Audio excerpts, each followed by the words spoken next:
figure we'll just go around, do some introductions. Just when you graduated, what you're doing now, how long you've been coaching for, and anything else about Geneseo, sort of your time there, which obviously most of you guys are teachers. So if you want to talk about majors, we can do that. But Shannon, why don't you start? Yeah, I'm Shane Zanetti. I live in Saratoga Springs now. I graduated from Geneseo in 2008. I ran cross country, indoor, outdoor track there. I like to think of my time at Geneseo as being one of the most significant athletes to probably never have scored a point in any meet ever. Cross country. Well, I guess I ran on a couple of relays that scored some points, but no individual points coming from me. But I had a great experience at Geneseo, obviously get into it. Now I'm the boys head cross country coach, and I handle the distance running at Saratoga High School, and I teach history there. Ben. Oops, Ben, there we go. Your audio cut out. His audio's still out. Yeah, Ben, sorry. No, we'll bounce around. Donnie, why don't you? I can hear him. I can still hear him. Yeah, I can hear him too. Oh, that's strange. Not coming through over here. Ben, give a little test.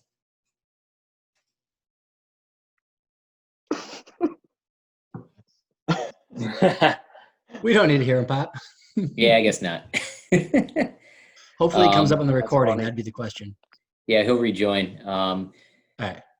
Donnie, go ahead. All right, Donnie Austin Donrow. I graduated in 2017. Currently a social studies teacher at Victor. I'm the head indoor coach, and then the head girls outdoor coach, and focus on sprints and then horizontal jumps is mainly what I do with my role there.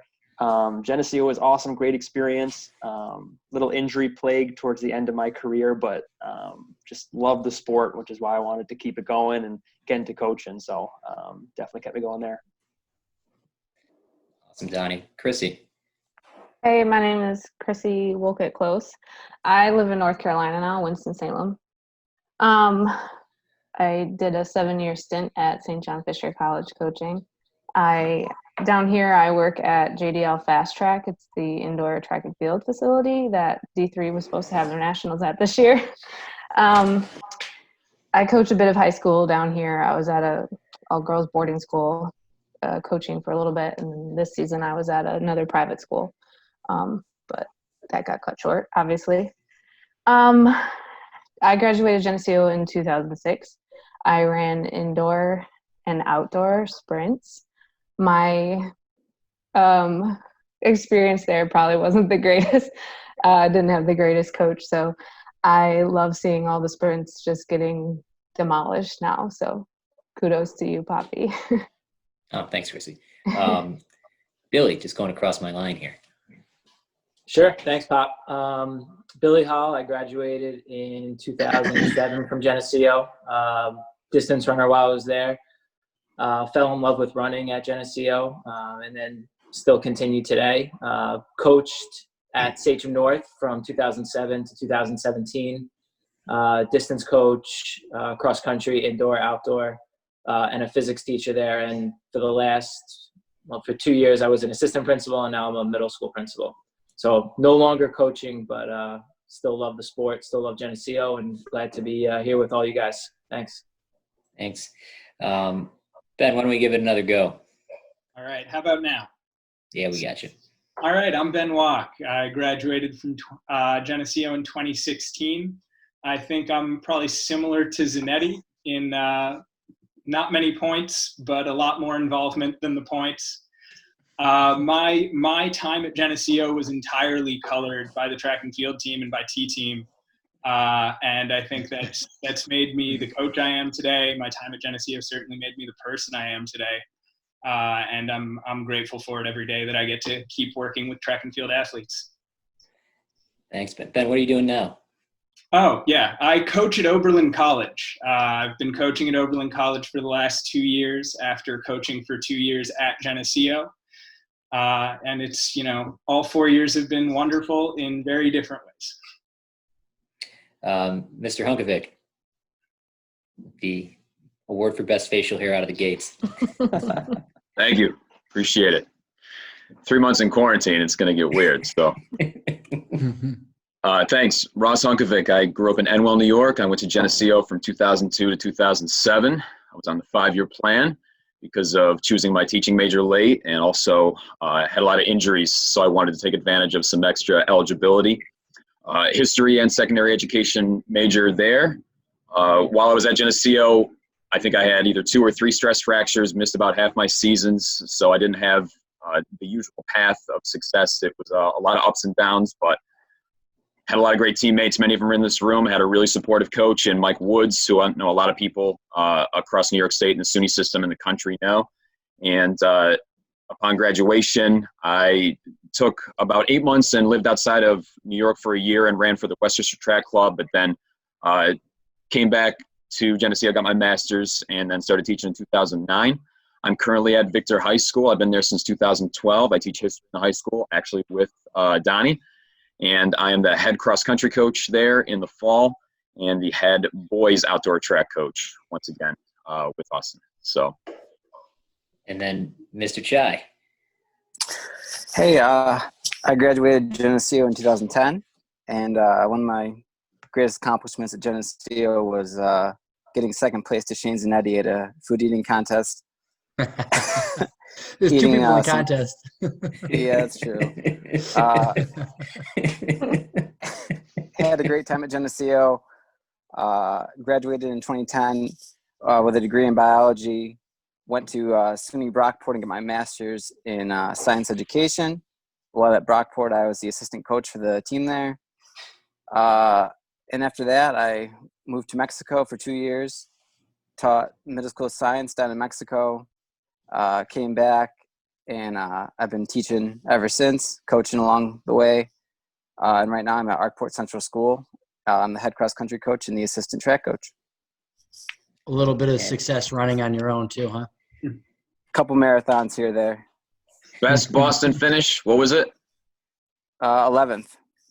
But then 11th my sister got 5th, so it's, Yeah. 11th is terrible compared to 5th. Garbage. Exactly. 2 Olympic trials. That's right. 2 Olympic trials. Yeah. And hopefully we'll dive into some of that along the way. So, I'm Chris Popovich. I'm the current head track and field coach at SUNY Geneseo. Graduated with Mr. Hunkovic there and Chrissy.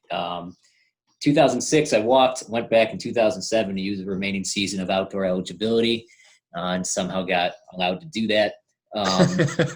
Couple of pass-fail classes and a nice internship somewhere, but I got full-time. I was full-time student. So did that and then never really left the SUNY system, which is kind of strange to say, but I was an assistant coach getting my grad work done in exercise physiology at SUNY Cortland while I was running with the Syracuse Chargers. Eventually started managing the Syracuse Chargers elite development group, and then eventually got a job at Oneonta as a full-time professor and volunteer coach, and then fast forward after 4 years, ended up at Geneseo. So this is now going to be my 7th season, I think, upcoming, 7th year at Geneseo, just about to kickstart that. So been a nice run there with that. I've coached a few of you guys and been teammates with the other ones. So I'm happy we're doing this, and kind of the goal here, I think, is just talk a little bit about, or talk to kids in high school right now and kind of what their experiences are dealing with this. And also as former college athletes at Division III level, and some of us recruited for other levels of the NCAA as well. Some of us got recruited by D1s here. Talk about that a little bit, about the recruiting landscape, and give advice and different perspectives there. And then just kind of impart some wisdom of just our experiences as athletes, and looking back on it now as coaches, sort of what our perspectives might be if we're giving advice out.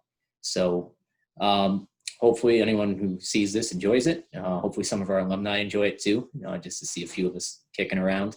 But we'll kind of, place to start and jump in, I guess, would be, we're all from Geneseo. And we all kind of have a unique feel for it. So what were the reasons you guys chose Geneseo over other schools? What was so unique about it? Why are so many of us from different eras here, spanning over a decade of athletes here, why has Geneseo remained successful in your eyes, and what made it successful and appealing to you coming out of high school? Yeah, I mean, I'm happy to start, I guess, just because this was something that, you know, I feel like this has been such an untapped resource for me for such a long time with all the great people that I competed with at Geneseo that became successful coaches, and then people who came after me. And, you know, Geneseo to me was just a place where it checked almost every box. Like, I could run there, I could go and run there, I could be competitive. I could be a part of the team, and I could become a teacher there in New York State, and become a coach, which are all these things I wanted to do. But I had no sense of the family culture. But you learned it pretty quickly. I mean, that's a lot of my notes is going to be talking about the culture of the program and the family environment. But you know, the one thing that I put on the top of my sheet here that I just think is interesting and kind of sums it all up is I never hugged anybody like casually before I went to Geneseo. Like, even my parents, like my mom, I guess, but my dad, you know, I never felt unloved, but my dad is like a pretty old school guy, and like he's like a handshaker. Like, we would handshake goodbye, we'd handshake hello, handshake good night, ever since I can remember. I don't remember a lot of like kisses on the head or anything like that. So to me, like when I went to Geneseo and like Woodsy brought me in for the handshake hug, like right off the bat. And then, you know, Ross is another person that jumps out of my mind, is like hugging people all the time. But Ross, you might've been the first that it jumped out to me as a teammate, but it wasn't necessarily unique to you. So when I went home at Thanksgiving, I was hugging everybody, and my dad's like, "What the hell's going on with you?" But there's like a science behind it, right? Like, not that anybody was doing this noticeably or knowingly, but like, you know, physical contact, right? Like, that releases oxytocin, and that makes you feel trust for people. And it, to me, when I look back on it, like going to a place where people just started hugging you upon meeting you, says a lot about the culture of the program going forward. I can add on that. Yeah, go ahead, Ross. I was just saying, I can add on that because I never thought about that kind of stuff until Shane said it right now, but it's absolutely true. And I think that when you talk to a lot of people who decide to go to a college, a lot of times it comes down to the recruiting visit or meeting the people on the team, because you usually meet the coach at, you know, one of your meets if, you know, he or she comes to watch you. But, you know, I wanted to go to Geneseo. Basically, I had three colleges in mind. It was going to be Binghamton University, UB, or Geneseo. I was being recruited by all three. I grew up about 10 minutes from Binghamton University. So although they were, you know, a relatively decent D1 program back in 2002, I didn't want to be 5 minutes from home, which I think a lot of high school athletes can relate to. Some people want to get away a little bit. So Geneseo being 2 hours away is a little bit more appealing.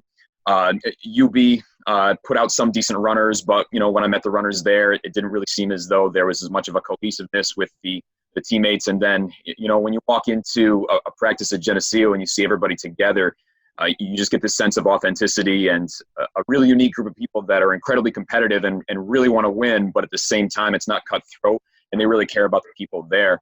I went to Geneseo too because two really good runners from my home section. I went to Section 4.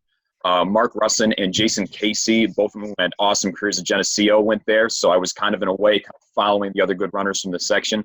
But, you know, that feeling of love and trust that Shane discussed, you know, you don't just feel when everybody's happy and hugging. I also felt within the first couple of months there because, as I previously mentioned, I got injured a lot. I had a lot of stress fractures. I just wasn't a durable athlete who could handle high mileage. So by Halloween of my freshman year, I had a stress fracture, and I was in an air cast for 3 months.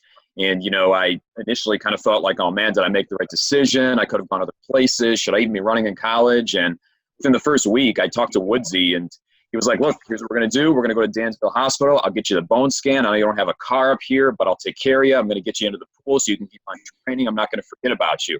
And he didn't. And, you know, despite the fact that I was separated from a lot of guys and girls at practice because I was in the pool or the weight room, they still made an effort to reach out. So, you know, the term family definitely comes to mind when you think about the program.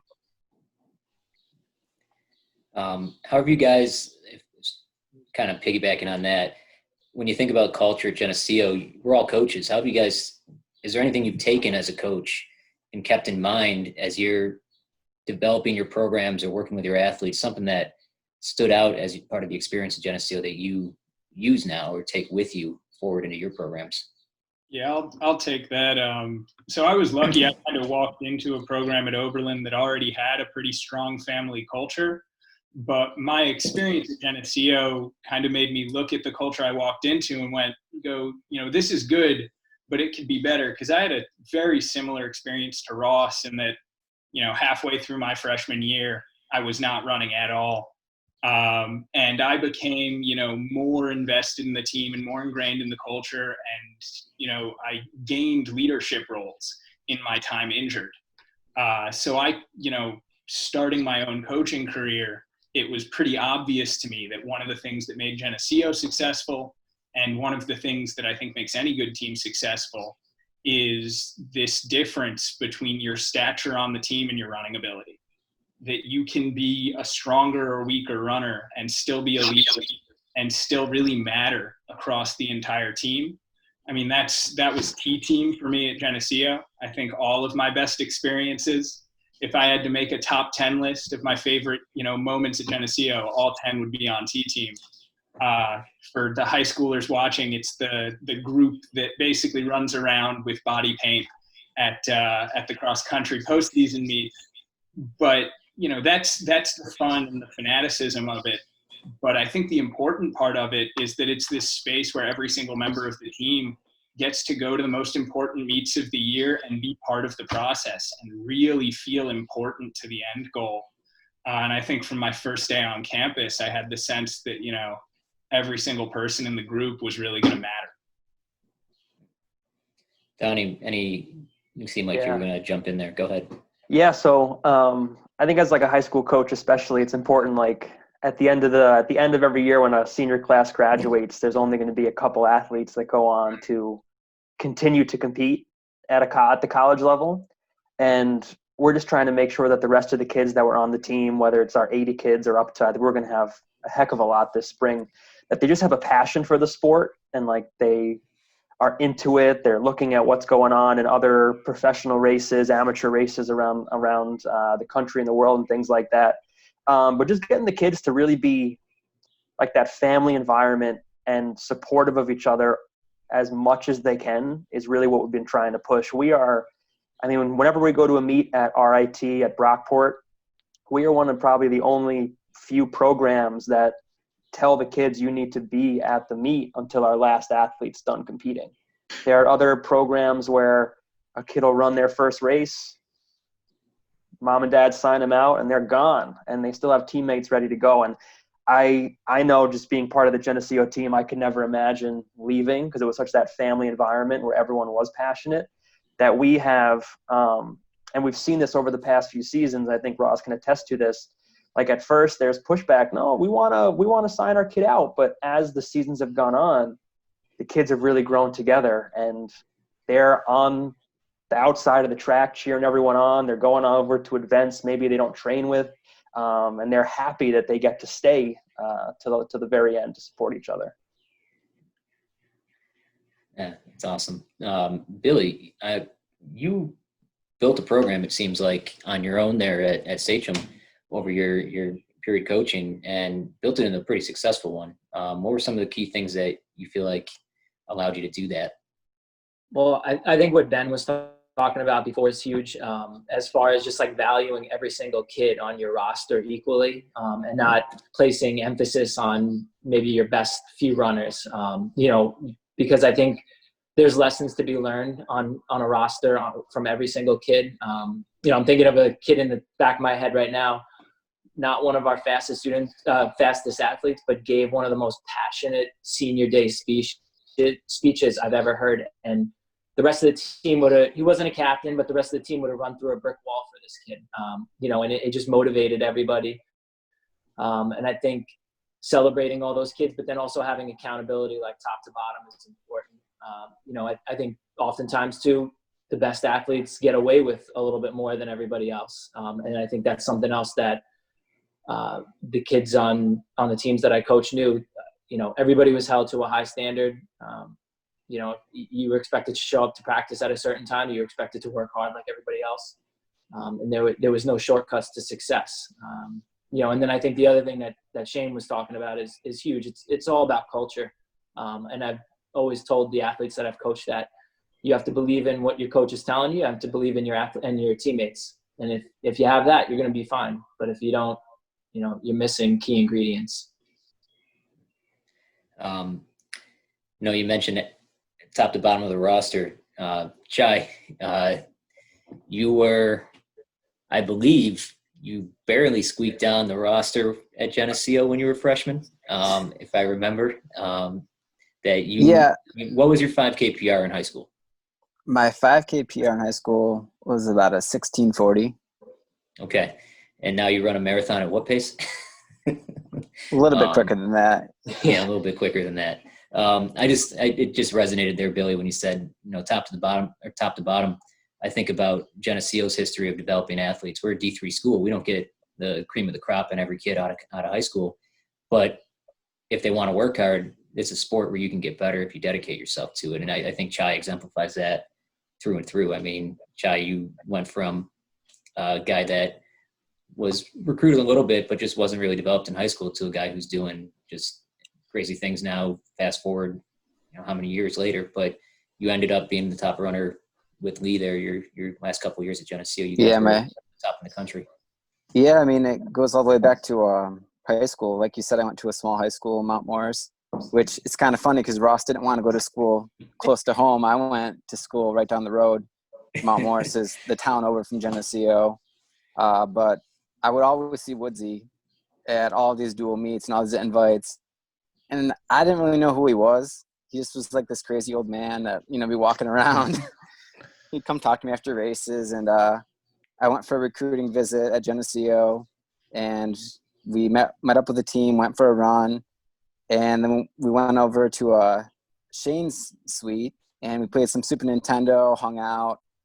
Went up to 69 2nd Street to hang out there and meet some of the upperclassmen that were living there. And just being there on my recruiting visit, I could tell, okay, I know why this team is good. Because when I got there, Geneseo was already good. The program was established. And like you said, I was one of the last people on the team. And if I had gotten there a couple years later, I probably would have been cut from the team. I don't think I would have made the team because there were a couple years there where the recruits coming in were pretty stellar. But yeah, Geneseo has just been I always joke that Woodsy would always try to get the best athletes out of Class D, those small schools. And right now I'm teaching at a small school. We have about 40 kids in a graduating class. So sometimes it's pretty difficult to build a culture because, not everybody there is a runner. Most of the kids aren't runners, actually. A lot of them are just there because they want to do something, and they can't do soccer for whatever reason. But everybody can run. We don't cut anybody on the cross country team. And this year was actually the first year in school history that our team made to the state meet for the boys. And Ross was there too. Gave him a hug at the state meet. Saw Shane at the pre-state meet. So culture goes a long way. And what I learned at Geneseo, it takes more than just a good coach to build culture, because it's not about the coach. It's about, all the athletes. And as a coach, how do you get to promote culture among your athletes? It's hard because you're like Billy said, the kids have to buy in. They have to believe in you. They have to believe in themselves, and they have to, go from there. Well, Chai, it's funny because, when I started coaching, I started at Campbell Savona, which is in the league with Arkport, same size school. And we would see Arkport at league meets and stuff. And that small school, it's like a double-edged sword kind of, right? Because you're not getting kids with any sort of, real running background or passion or, right. A whole lot of talent in most cases, but you're also getting kids who live at school, right? Who they do everything. They're right. in the play and they love being involved in school. And they're like a sponge to what you do, especially if you do reciprocate like that love and stuff. at Campo Savona, when it came to it, for me at least, the experience was incredible in terms of like creating that family feeling, because the group of kids that I had were so just like dying for it. I just felt like they were just dying for that inclusiveness. So it was sort of like, fishing with dynamite. Like if you would just say like, hey, we're gonna, like do a pasta party, this stuff like that, they never even thought of. And, that's not culture, right? Like pasta parties and things like that aren't a culture, but it's pieces and starting points and things like that. And then, now I'm at this incredibly established culture, where I ran in high school, that's got national championships and state championships, and, coming back, and it's a completely different thing because you've got, we graduate 500 kids, and it's got its own unique challenges mixed in there, but the kids want the same thing. Like the kids are searching for the same thing. And I mean, we'll probably talk about this, but like, people are, oh, the kids, kids are different from 10 years ago because of social media or whatever. And there might be some factors that make kids a little bit different, but I think overall, teenagers are looking for the same stuff from the adults that spend the most time and care about them. Oh yeah. And small school, big school, that stuff that worked at Geneseo can work in a lot of places if it's genuine and authentic and comes from the kids, which is what you said, Chrissy, as we're talking small schools, Yeah. you were Class C? Yes. I'm forgetting the high school right now. Oakfield, Alabama. Oakfield, Alabama. I knew it was two of them. All the way. Yeah, and I mean, you were pretty accomplished at the high school level. Do you want to talk about sort of what that experience was for you at a smaller school and then coming to college? I don't think I knew how good I was really in high school. Woodsy definitely recruited me, and I gave him the shaft. I was like, I'm going to play soccer. Sorry. But then going to a college, it was fun to actually, so coming from a small school, I had to train with the boys, which was kind of cool. I couldn't train with the girls because I was too fast for them, I guess. But then going in, so I didn't plan on running at Geneseo. Maybe I should start with that. I did go to play soccer, and I had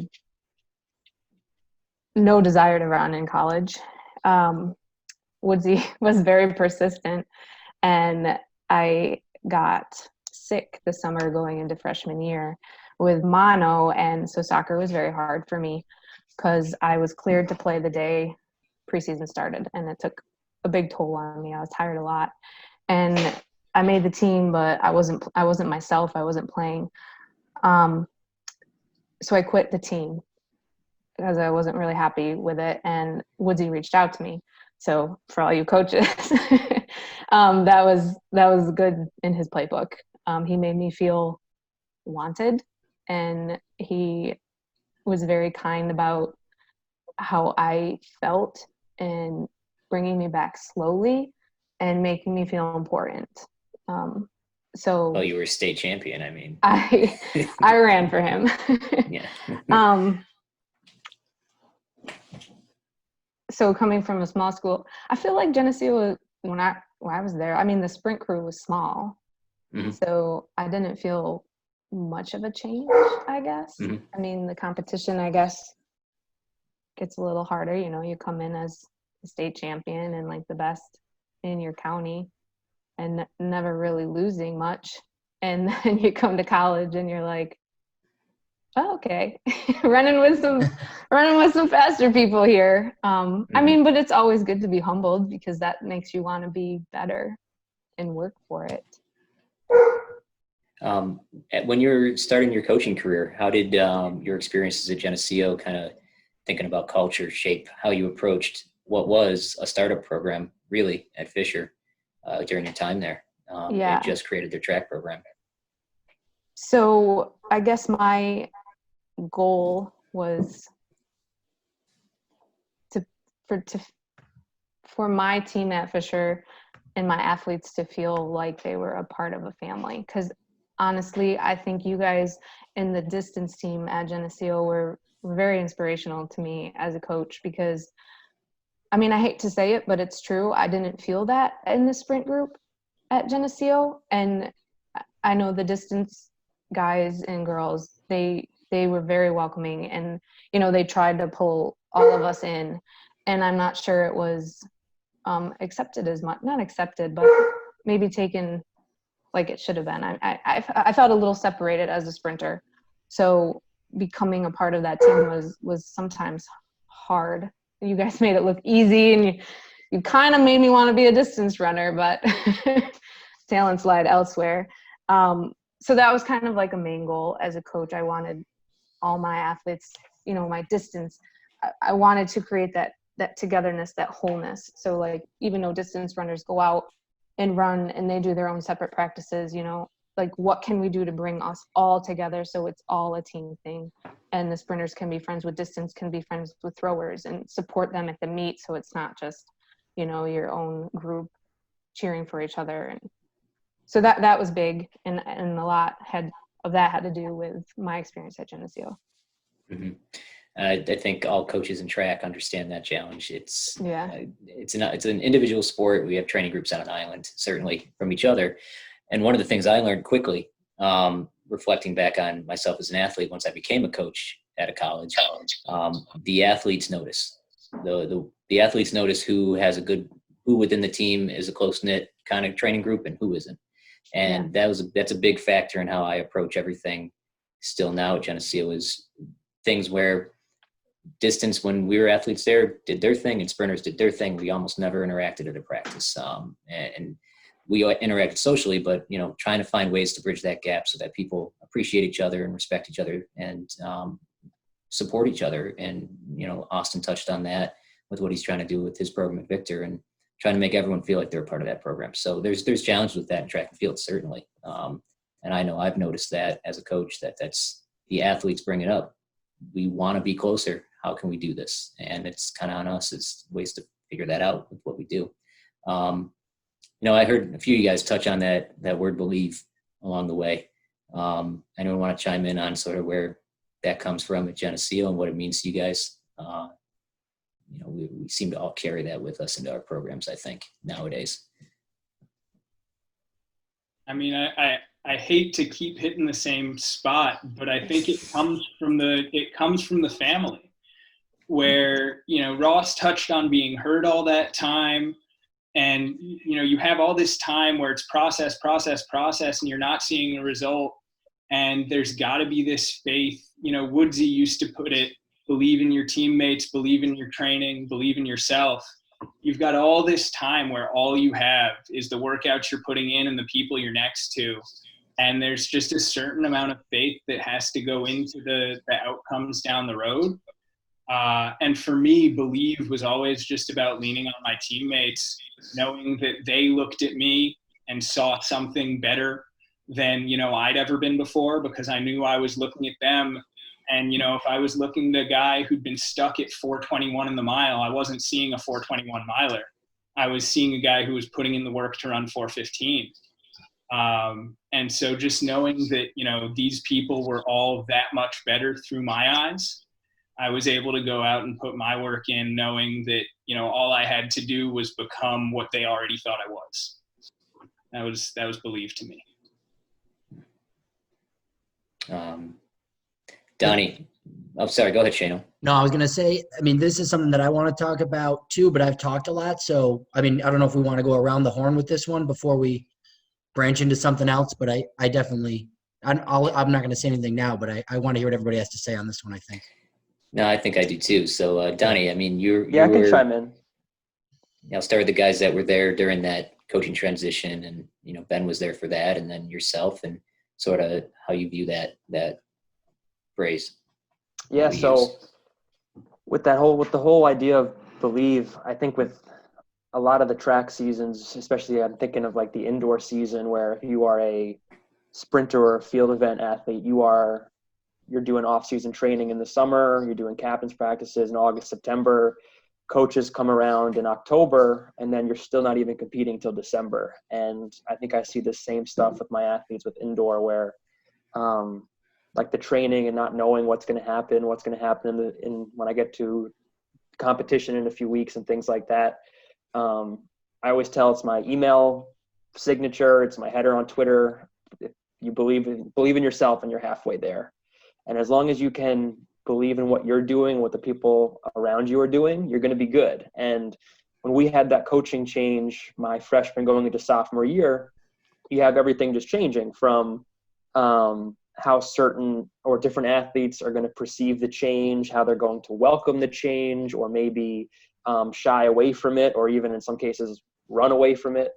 But if you can just sort of believe in what's going to, like, that the change is going to be positive and embrace that, you're going to see good things happen as long as that's embraced there. And we had a lot of athletes when the change first happened, a little nervous about what's going to take place, but a lot of athletes saw some major changes in a positive direction, not only athletically and their times coming down, their jumps get going further, but also the team culture started to change a lot too.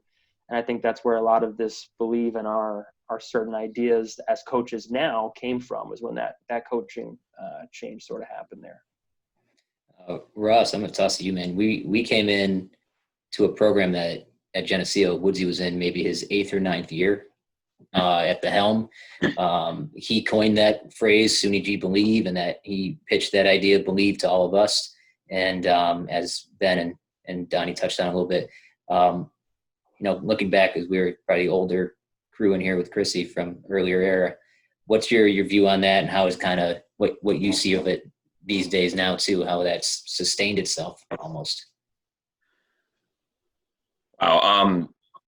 It's funny because the word believe is just one word, but it's so ingrained as a runner at Geneseo, and it's almost multifaceted because it applies to so many different things in running, and how I view being an athlete, being a coach, being a friend, being a family member. And, it's very intertwined. I think that first and foremost, Donnie says something to his athletes, which I really enjoy. And I started saying it with the distance runners and cross-country runners, which is roots before fruits.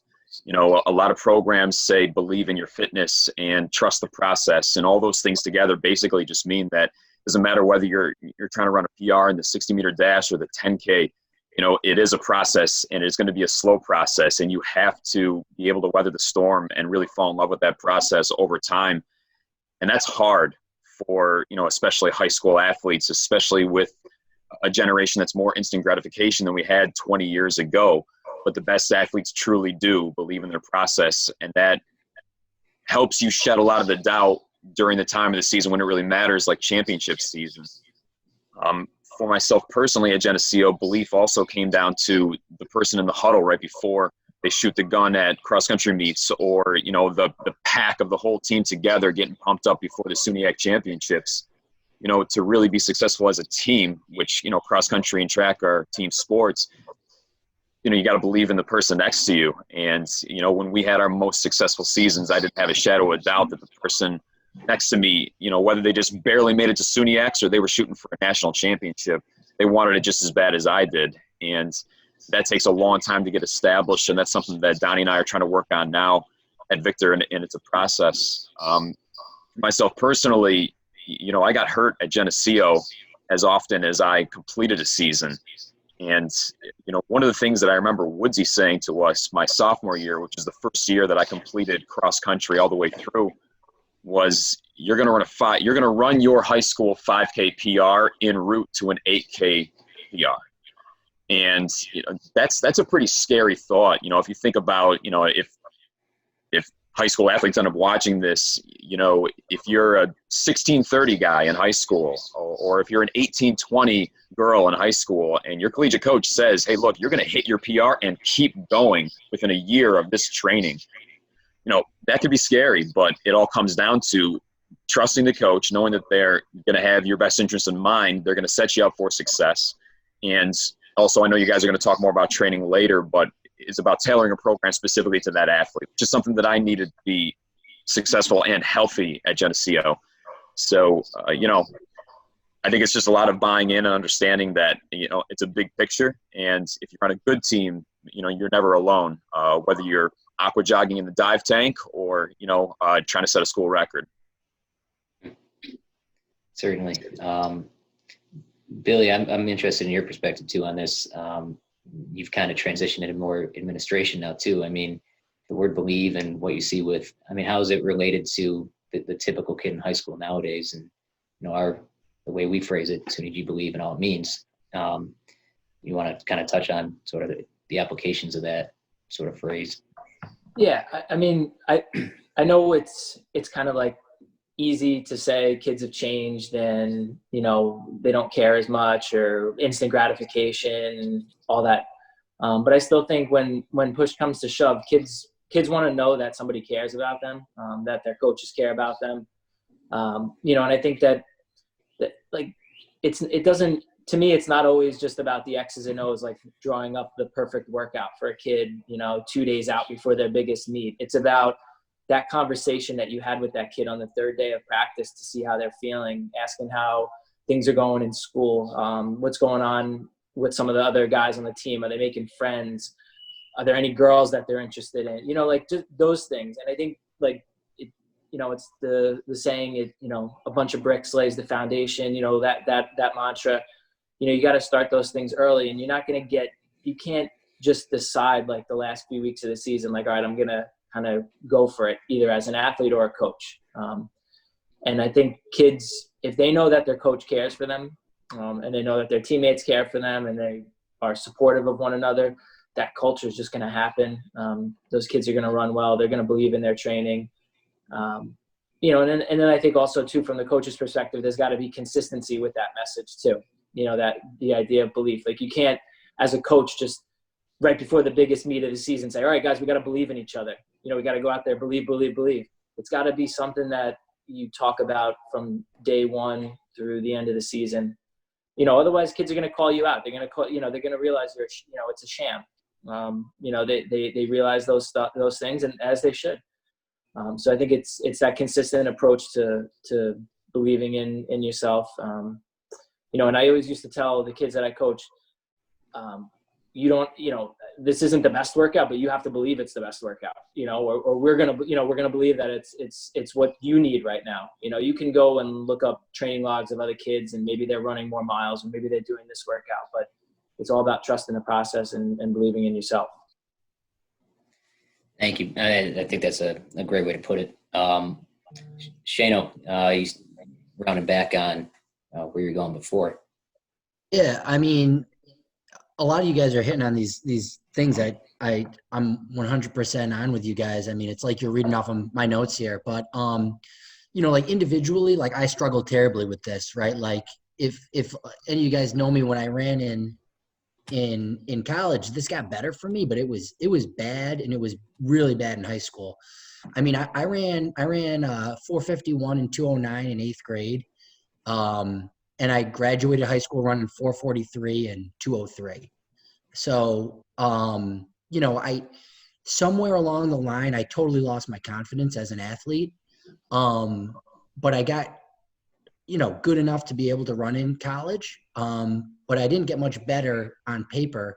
The workouts got better and things like that, but I just never learned for a long, long time how to believe in myself, and it helped a lot at Geneseo, but I still had my own struggles with it. But certainly Woodsy's, support and, learning from teammates and conversations that I had from guys that I looked up to and role models and things like that, certainly helped a great deal for me as an athlete. But I never achieved as an athlete what I believed that I could have based on the workouts that I used to run and things like that. And it's funny, like as I started coaching, I started to see this sort of transition a little bit. Like sometimes my kids weren't believing, even though I was saying, you got to believe in yourself. And what I've kind of realized over the last maybe year or two, even though, I've had good success as a coach, I think, for me, I had to like break down the word believe a lot more to them in terms of like what I actually needed them to believe in and why it's worth believing in yourself and your teammates. So I say believe less, not because I don't believe in it, but it's because it was almost too broad or too generic for me. And what I start with now is love, and it's probably just as broad and generic, but to me it makes high school boys respond more quickly, because high school boys are wired to not like show love or express love in a lot of cases. And I talk about like that in terms of like accepting support from teammates and coaches and asking for support. And once they get really good at that, that's when that whole like pack thing, like Ross is talking about, the team huddles and all that stuff, becomes really pretty powerful. And I'm really going all in on this now with the coronavirus thing. Like I'm phrasing like everything that I do for the guys right now as acts of love. And I'm making it like a big part of the way I talk to them, because that's like what I want this to be for them. The process, the roots, however, the bricks, however you want to phrase it. And I got a little bit of this from an interview that I was listening to Howard Stern and Jerry Seinfeld talk, which is not high school material, but Howard Stern was talking about like willpower, and he's like, what makes guys like you and me great? And for the high school kids listening, Howard Stern is one of the most famous and well-known radio personalities, and probably one of the most entertaining radio personalities in history. And Jerry Seinfeld is, world-renowned comedian. And they were talking about Michael Jordan in the Last Dance documentary. And Howard Stern is like, it's will. Like there's this incredible willpower that people like you and me and Michael Jordan have, and that makes us the greatest. And Jerry Seinfeld like cut him off, and he's like, how can you still think that after so long? Like, you don't get it. It's love. Like willpower is like, I want to cut off 5 pounds, so I'm not going to eat cake tonight. And then you don't eat cake and you feel good about yourself because you had willpower. But like to do something as hard as running or track and field, and you do it over an extended period of time, and you make yourself vulnerable to your teammates, and you put yourself out there because there's no timeouts, and the coach can't pull you when you're starting to struggle, and everybody sees you struggle, and it can be embarrassing when you don't have a good day. Like to get through all those hard things, or to be like Ross and Ben and deal with injuries on injuries, it has to be love. Like it has to be that. So I've rephrased that belief and tried to boil it down to even more sort of like visceral emotion for the guys. And I have no data to back it up. But my other thing this year is that this is by far the most important year in the history of cross country for every program across the state. And we may never run one meet, and it still is the most important season in the history of high school or college cross country, because every one of these cultures is like at stake, because it can be lost. And kids need to feel loved, like Billy said, and like all you guys have said, like it's so important for kids to feel loved. So like we have to figure out really creative ways to continue that. So like if I go to a kid's house and they're like, I need a medicine ball, and I drop it off, I'm like, here's your medicine ball. This is an act of love. Like start jumping up and down and throwing it off things, or, if you need shoes and you can't afford them, like stuff like that. Like I'm going to make it clear to them that, this is a big deal actually, that I came to your house. Like, don't forget it. I want to just make a quick note on that. I think love's the right word. One of the only things I ever got asked by a parent while I was at Geneseo was I did my T-team leader thing at one of the cross country meets. And then a parent came up to me and asked how I did that. And they were referring to leading some chants. And the reality was, like, the answer I had to give them was I didn't do anything. I just care about these people every day. And so when we show up in a meet and it's socially acceptable to yell about them, I'm going to yell about them. And that was the whole thing, was that, it wasn't about how fast they were. They happened to be very fast, and that was the opportune thing to yell about. But, I cared as much about how Isaac was going to be doing on his physics exams, because he really wanted to be an engineer, as I did about his running. It was just, you don't go to the physics classroom and, chant test answers. And so that was the whole thing. It was just, it comes from love. And when you get the opportunity to be loud about it, you be loud about it. It's not a bad time to have him join. We have the other head coach at Geneseo, Dan Moore, cross-country head coach and distance coach, and his wife, Christy, who is the cross-country. Christy, I don't know if you're officially, you give me the title. I don't want to get it wrong. I know you. I'm the girls varsity cross-country coach at Fairport. There we go. I don't want to say the wrong title. So both alums of Geneseo as well. Glad they could jump in here. We were actually just going on about the word believe and culture, and Shane and Ben were talking about the word love and what that means in relation to that. One thing I would add in too is, as we talk about the thought of needing to believe in that process and how it can be tough when you don't have the results necessarily immediately of that work. One thing that I think is important too is giving it, whether it's you yourself as the athlete in the first person or us as coaches or you as a teammate, if you're an athlete, is the idea of pointing out to someone when they're having a successful day and whatever that might be. Success comes in a lot of ways in our sport, and that could be hitting a workout, completing it as asked, and doing everything as perfectly as you can. It could be having a workout superior than you expected, and that could simply be just feeling good. It's that simple, and reminding yourself of your little successes along the way. If we always only think about the big goal, as that big goal gets closer, it gets pretty nerve-wracking that we're going to fail. But if you remind yourself, or you have someone keeping keeping you focused on that short-term, most recent success, which could be a practice, it's a little easier to gain confidence. And confidence, much like habits, it can be stacked day after day. And if you keep reminding yourself of the little victories you had, suddenly you're pretty attuned to the fact that you're ready for something, to do something better than you ever have.